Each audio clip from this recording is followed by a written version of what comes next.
Welcome to my channel Shravya's biology hub. So ఈరోజు మనం ఒక న్యూ కరెంట్ అఫైర్ నేర్చుకుందాం. ఈరోజు చాలా important day because new vice president voting అనేది జరిగింది. సో మన న్యూ వైస్ ప్రెసిడెంట్ ఎవరు? చంద్రపూర్ పొన్నుస్వామి రాధాకృష్ణన్.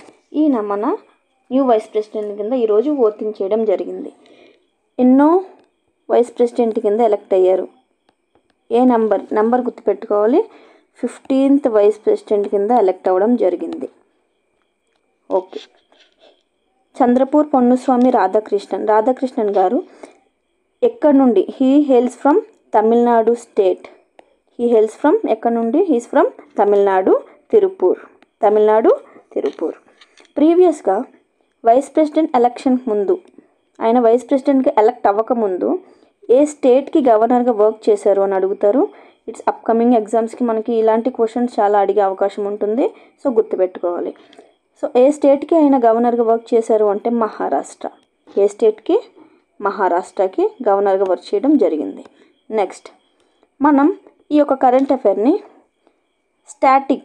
స్టాటిక్ జీకే కూడా ఇంటర్లింక్ చేసుకుంటూ చదివితే మనకి బాగా గుర్తుంటుంది. దట్ మీన్స్ ఏ ఆర్టికల్స్ మనకి వైస్ ప్రెసిడెంట్ గురించి డిస్కస్ చేస్తున్నాయి, ఏ ఆర్టికల్స్ వైస్ ప్రెసిడెంట్ గురించి చెప్తున్నాయి.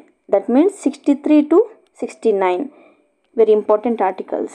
ఆ ఆర్టికల్స్లో కూడా మనకి 63A, 66 అండ్ ఆర్టికల్ 69 ఈ 3 ఆర్టికల్స్ మనకి చాలా చాలా ఇంపార్టెంట్. బికాస్ 63A ఆర్టికల్ ఏం చెప్తుంది? About vice president resignation. Vice president resign చేయడం గురించి చెప్తుంది. ఇది ఎందుకు ఇంపార్టెంట్ అవుతుంది అంటే మన previous former vice president Jagdeep Dhankhar ఏ విధంగా ఆయన వెళ్ళిపోవడం జరిగింది. దట్ మీన్స్ ఆయన రిజైన్ చేయడం జరిగింది. సో రిజైన్ చేయడం జరిగింది కాబట్టి సో ఏ ఆర్టికల్ మనకి వైస్ ప్రెసిడెంట్ యొక్క రెసిగ్నేషన్ గురించి చెప్తుంది అంటే ఆర్టికల్ 63 clause A. సో ఆయన ఏ వైస్ ప్రెసిడెంట్ ఒక ఇంపార్టెంట్ పాయింట్ నేర్చుకుందాం. వైస్ ప్రెసిడెంట్ రిజైన్ చేయాలి అంటే సో ఆ యొక్క రెసిగ్నేషన్ లెటర్ అనేది వైస్ ప్రెసిడెంట్ ఎవరికి ఇవ్వాలి? అతను ఎవరికి సబ్మిట్ చేయాలి అంటే ప్రెసిడెంట్కి సబ్మిట్ చేయాలి. ఇవి చాలా కీ పాయింట్స్ మనం గుర్తుపెట్టుకోవాలి. ప్రెసిడెంట్కి సబ్మిట్ చేయాలి. So then only next vice president election అనేది జరుగుతుంది. నెక్స్ట్ ఆర్టికల్ 66 ఏం చెప్తుందంటే ఈ వైస్ ప్రెసిడెంట్ యొక్క ఎలక్షన్ ప్రాసెస్ గురించి చెప్తుంది. ఏ విధంగా ఎలక్ట్ అవుతున్నారు, ఎలక్షన్లో ఎంతమంది ఎవరు పార్టిసిపేట్ చేస్తున్నారు, ఎవరు ఎలక్ట్ చేస్తున్నారు అనే వాటి గురించి చెప్పేది article 66. Coming to article 69. So 69 article ఏం చెప్తుందంటే వెరీ ఇంపార్టెంట్. ఈరోజే కదా మనకి న్యూ వైస్ ప్రెసిడెంట్ ఓటింగ్ జరిగింది, ప్రమాణ స్వీకారం ఈరోజే కదా జరిగింది. సో ఆ యొక్క ప్రమాణ స్వీకారం గురించి చెప్తున్న article 69 article very important. Moving to next one, opponent. So మనకి ఈ యొక్క ప్రెసిడెంట్ రాధాకృష్ణన్కి అపోనెంట్కి ఎవరు నిలబడ్డారు అంటే justice Sudarshan Reddy. He acts as opponent. ఆయన ఒక అపోనెంట్గా నిలబడడం జరిగింది. తక్కువ ఓట్లు రావడం వల్ల, అరౌండ్ 300 votes రావడం వల్ల ఆయన గెలవలేకపోయాడు.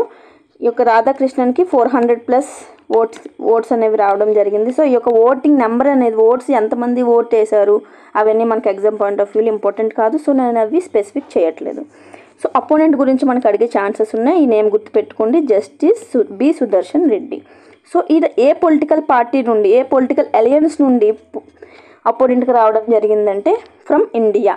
It means I stands for Indian, N stands for national, D stands for development, I stands for inclusive, A for alliance.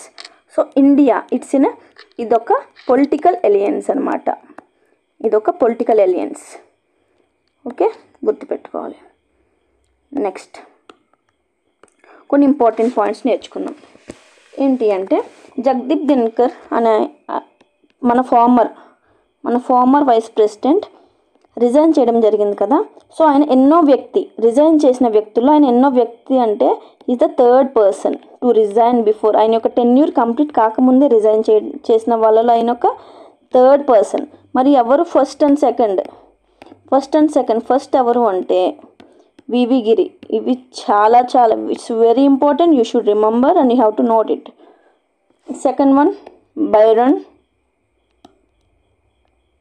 Singh Shekhawat. Byron Singh Shekhawat.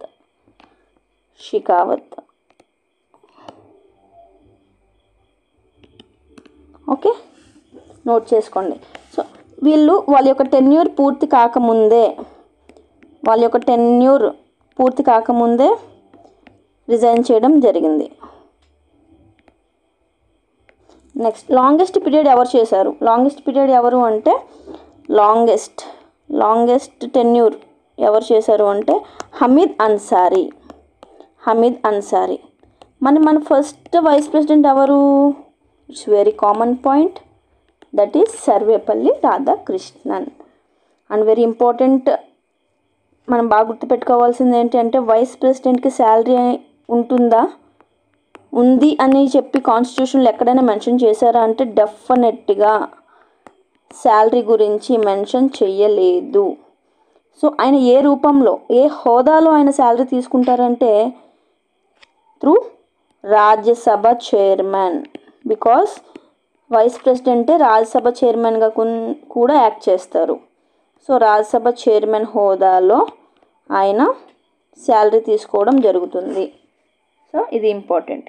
So ఇంతవరకు మన యొక్క ఇంపార్టెంట్ కరెంట్ అఫైర్ కవర్ చేసాం, అలాగే కొన్ని ఇంపార్టెంట్ స్టాటిక్ జీకే కూడా కవర్ చేసాం. I hope మీ అందరికీ ఈ సెషన్ అర్థమైంది అనుకుంటున్నా. ఇంకొక కొత్త కరెంట్ అఫైర్ తోటి, ఇంకొక కొత్త స్టాటిక్ జీకే తోటి మీ ముందుకు వస్తాను. Until then please stay tuned to our channel Shravya's biology hub. Thank you for watching.